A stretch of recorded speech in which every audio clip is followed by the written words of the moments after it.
अस्सलामुअलैकुम नाज़रीन, ये वो जगह है जहाँ मेरी गाड़ी पार्क होती है और ये सामने कैबिन है और ये वो लड़का है जो रिक्शा सही कर रहा है। ये मेरी गाड़ी है और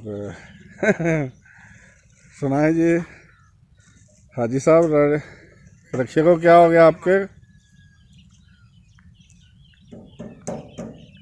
अच्छा नाज़रीन, ये देखें, ये खुद ही अपने गाड़ी की मरम्मत कर लेता है और बहुत हार्ड वर्कर बंदा है।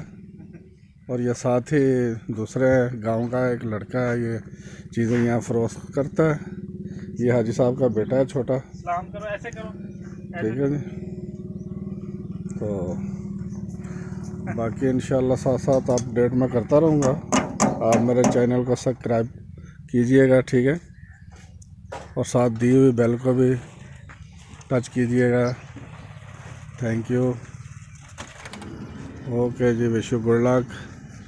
फिर मिलेंगे इंशाल्लाह अगर ज़िंदगी रही।